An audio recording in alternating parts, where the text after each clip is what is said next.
kewenangan untuk menyelesaikan sengketa pajak. Dalam sejumlah putusan peninjauan kembali perkara pajak, Mahkamah Agung memerintahkan wajib pajak untuk melunasi kekurangan pembayaran pajak kepada negara. Sepanjang tahun 2025, melalui putusan peninjauan kembali pajak, Mahkamah Agung telah mewajibkan pembayaran sebesar 20 triliun 891 miliar 807.732.972 rupiah dan 107.434.098,67 US dollar. Putusan-putusan tersebut menegaskan peran Mahkamah Agung dalam mendukung optimalisasi penerimaan negara, khususnya dari sektor perpajakan. Selain itu, dalam penanganan perkara pidana, pidana khusus dan pidana militer, Mahkamah Agung beserta badan peradilan di bawahnya tidak hanya menjatuhkan pidana pokok, tetapi juga menetapkan kewajiban pembayaran denda dan uang pengganti.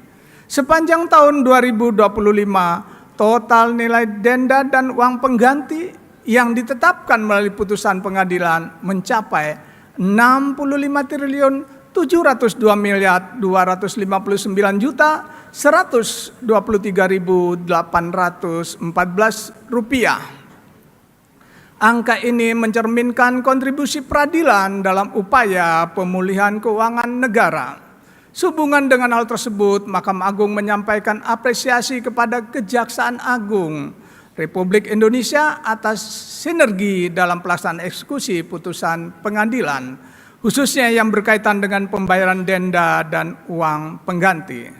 Pelaksanaan eksekusi tersebut merupakan faktor penting dalam menjamin terlaksananya putusan pengadilan, sehingga nilai-nilai keadilan yang telah diputus tidak hanya bersifat normatif, tapi benar-benar terimplementasi melalui pemulihan keuangan negara. Mahkamah Agung juga menyampaikan apresiasi kepada Kepolisian Republik Indonesia atas dukungan dalam pengamanan pelaksanaan eksekusi putusan perkara perdata. Kehadiran dan profesionalisme jajaran kepolisian memastikan proses eksekusi dapat berjalan secara tertib, aman, dan kondusif, serta menjadi bagian penting dalam menjamin bahwa keadilan yang telah diputuskan oleh pengadilan benar-benar dapat dirasakan oleh masyarakat. Di samping itu, Mahkamah Agung juga berkontribusi melalui penerimaan negara bukan pajak. Pada tahun 2025, PNBP yang dihasilkan mencapai 87 miliar 73 juta 332.242 rupiah. Meningkat sebesar 15,88% dibanding tahun 2024 yang berjumlah 75 miliar 143 juta 960.113 rupiah. Dengan demikian, Mahkamah Agung tidak hanya berperan sebagai penegak hukum dan keadilan, tetapi juga sebagai institusi yang berkontribusi dalam penguatan keuangan negara serta mendukung terwujudnya kesejahteraan rakyat. Hadirin yang saya banggakan, Mahkamah Agung terus memperkuat fungsi pengawasan guna mencegah penyimpangan dan menegakkan integritas peradilan. Pada tahun 2025, sebanyak 27 satuan kerja ditunjuk untuk menerapkan sistem manajemen anti penyuapan dengan 22 satuan kerja telah memenuhi kriteria dan 5 satuan kerja masih dalam tahap penangguhan. Pengelolaan pengaduan masyarakat juga terus dioptimalkan melalui sistem informasi pengawasan Mahkamah Agung. Sepanjang tahun 2025 tercatat 5.561 pengaduan dengan 4.263 pengaduan telah diselesaikan dan 1.298 masih dalam proses. Mahkamah Agung mengapresiasi peran Komisi Yudisial dalam pelaksanaan pengawasan eksternal terhadap perilaku hakim. Sepanjang tahun 2025, Mahkamah Agung menerima 61 usulan sanksi terhadap hakim dengan hasil 12 hakim dijatuhi hukuman disiplin, 33 usulan tidak dapat ditindaklanjuti karena menyangkut substansi dan teknis yudisial, dan 16 usulan masih dalam proses. Selain pengawasan eksternal tersebut, Mahkamah Agung juga secara aktif melaksanakan pengawasan internal. Sepanjang tahun 2025, Mahkamah Agung telah menjatuhkan 220 sanksi disiplin kepada hakim dan aparatur peradilan yang terdiri atas 50 sanksi berat, 56 sanksi sedang, dan 114 sanksi ringan. Mahkamah Agung juga memiliki kewenangan konstitusional untuk memberikan keterangan, pertimbangan, dan nasihat hukum yang dikenal dengan permohonan fatwa kepada lembaga negara maupun lembaga pemerintah. Sepanjang tahun 2025, Mahkamah Agung telah menerima permohonan sebanyak 11 permohonan fatwa. Seluruh permohonan tersebut telah ditindaklanjuti dengan memberikan pendapat hukum atau nasihat hukum. Pelaksanaan fungsi ini mencerminkan komitmen Mahkamah Agung dalam mendukung pemerintahan yang taat hukum serta memastikan setiap kebijakan berlandaskan hukum dan dapat dipertanggungjawabkan. Hadirin yang saya hormati, Mahkamah Agung terus berupaya memperkuat fungsi administratif, meliputi pengelolaan sumber daya manusia, tata kelola keuangan, sarana dan prasarana, serta tata organisasi sebagai fondasi bagi terwujudnya peradilan yang profesional dan modern. Dalam bidang sumber daya manusia, pada tahun 2025, Mahkamah Agung dan badan peradilan di bawahnya didukung oleh 44.532 orang aparatur. Jumlah tersebut terdiri dari 48 hakim agung, 9 hakim ad hoc pada Mahkamah Agung, 8.544 hakim pada pengadilan tingkat pertama dan tingkat banding, 457 hakim ad hoc pada pengadilan tingkat pertama dan banding, 10.520 tenaga kepanitraan, serta 24.954 tenaga kesekretariatan. Sepanjang tahun 2025, Mahkamah Agung telah melaksanakan pengembangan kompetensi melalui 28 pelatihan teknis dengan 6.004 peserta, serta 50 pelatihan di bidang manajemen dan kepemimpinan dengan 13.759 peserta. Selain itu, Mahkamah Agung memperoleh apresiasi dari Badan Kepegawaian Negara atas keberhasilan menyelesaikan disparitas data kepegawaian hingga 100%. Capaian ini mencerminkan komitmen Mahkamah Agung terhadap tata kelola kepegawaian yang tertib dan akurat. Dari sisi pengelolaan keuangan, pada tahun 2025, Mahkamah Agung memperoleh pagu anggaran sebesar 13.145.686.448.000 rupiah dengan realisasi sebesar 12.891.521.173 rupiah atau realisasi sebesar 98,12%. Capaian ini mencerminkan tingkat penyerapan anggaran yang sangat optimal dan pengelolaan keuangan yang efektif.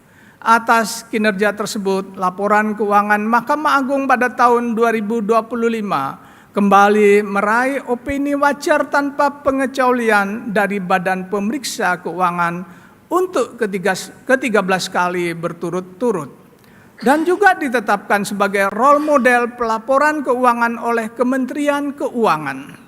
Capaian ini memperkuat kesiapan Mahkamah Agung dalam mengimplementasikan kemandirian anggaran sesuai amanat konstitusi. Sehubungan dengan penyediaan pengelolaan sarana dan prasarana dalam rangka meningkatkan kualitas pelayanan publik dan memperluas akses terhadap keadilan, pada tahun 2025 Mahkamah Agung telah membangun 13 gedung pengadilan tingkat pertama dan 5 gedung pengadilan tingkat banding.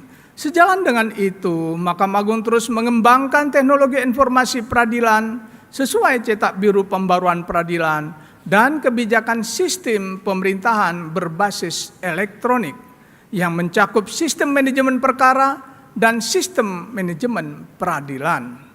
Dalam pengelolaan organisasi, Mahkamah Agung mengelola 930 satuan kerja yang terdiri atas kepanitraan Mahkamah Agung dan 6 unit eselon 1 di pusat, serta 923 satuan kerja di daerah yang meliputi 416 peradilan umum, 446 peradilan agama, 38 peradilan tata usaha negara, dan 23 peradilan militer. Untuk memperluas akses layanan peradilan, pada tahun 2025 dibentuk pengadilan militer tinggi dan 3 pengadilan militer melalui peraturan pemerintah nomor 22 dan nomor 23 tahun 2025, serta 13 pengadilan negeri, 9 pengadilan agama, dan 2 pengadilan tata usaha negara melalui keputusan Presiden nomor 39, 40, dan 41 tahun 2025. Selanjutnya, dalam rangka mendukung reformasi birokrasi dan penguatan integritas, pada tahun 2025 sebanyak 9 unit kerja berhasil meraih predikat menuju wilayah bebas dari korupsi. Dengan demikian, hingga tahun 2025 terdapat 278 unit kerja yang berpredikat wilayah bebas dari korupsi, dan 16 di antaranya juga memperoleh predikat wilayah birokrasi bersih dan melayani. Sementara itu, pada bidang keterbukaan informasi publik, Mahkamah Agung kembali meraih predikat informatif dari Komisi Informasi Pusat pada tahun 2025 dengan nilai 97,43, meningkat dari nilai 96,09 pada tahun sebelumnya. Capaian ini menegaskan komitmen organisasi peradilan yang terbuka, akuntabel, dan dipercaya. Hadirin yang saya muliakan, Mahkamah Agung menyampaikan apresiasi atas terbitnya Peraturan Presiden nomor 98 tahun 2025 tentang pengesahan Statute of the Hague Conference on Private International Law. Kehadiran peraturan ini merupakan langkah strategis dalam memperkuat sistem hukum perdata nasional dan kepastian hukum penyelesaian sengketa lintas negara. Sejalan dengan hal tersebut, Mahkamah Agung mencatat bahwa sejumlah putusan pengadilan Indonesia, khususnya di bidang penundaan kewajiban pembayaran utang atau PKPU dan kepailitan, telah memperoleh pengakuan di berbagai yurisdiksi asing. Kondisi ini mencerminkan meningkatnya kepercayaan komunitas internasional terhadap sistem hukum di Indonesia. Mahkamah Agung bersama para pemangku kepentingan hukum berkomitmen terus memperkokoh sistem hukum nasional dan memperkuat peran Indonesia dalam kerjasama hukum internasional. Hadirin yang saya muliakan, di tengah berbagai capaian yang telah diraih, Mahkamah Agung tetap berkomitmen melakukan perbaikan untuk mewujudkan peradilan yang semakin berkualitas. Sejalan dengan itu, Mahkamah Agung menyadari bahwa seluruh capaian tersebut tidak terlepas dari sinergi dan dukungan berbagai pihak. Oleh karena itu, Mahkamah Agung menyampaikan penghargaan yang setinggi-tingginya dan rasa terima kasih yang tulus kepada Bapak Presiden Republik Indonesia beserta seluruh jajaran atas komitmen dan dukungan melalui penerbitan berbagai peraturan pemerintah, peraturan presiden, dan keputusan presiden yang strategis. Kebijakan-kebijakan tersebut telah menjadi tonggak penting yang secara signifikan memperkuat fondasi serta mendorong peningkatan kualitas penyelenggaraan peradilan di Indonesia. Ucapan terima kasih juga saya sampaikan kepada para ketua Mahkamah Agung negara-negara sahabat, para perwakilan negara sahabat, lembaga-lembaga negara, kementerian dan lembaga pemerintah non-kementerian, serta seluruh pihak yang telah memberikan dukungan sesuai dengan kapasitasnya. Sebagai penutup, saya mengucapkan terima kasih kepada seluruh keluarga besar Mahkamah Agung atas dedikasi dan pengabdiannya, sehingga Mahkamah Agung mampu meraih berbagai capaian yang bermakna dalam memperkuat kepercayaan publik. Saya berpesan kepada seluruh warga peradilan bahwa peradilan yang dijalankan dengan integritas akan melahirkan kepercayaan, dan kepercayaan terhadap hukum merupakan pondasi utama bagi terwujudnya kesejahteraan rakyat.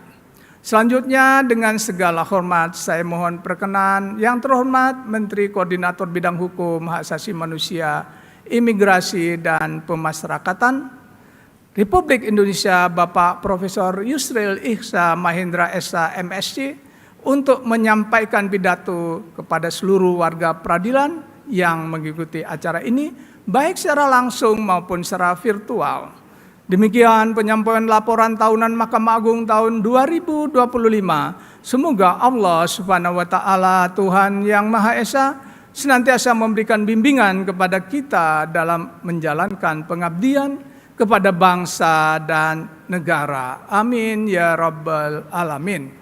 Wabillahi taufik wal hidayah, wallahu muwaffiq ila aqwamit thoriq. Wassalamualaikum warahmatullahi wabarakatuh. Om Santi Santi Om.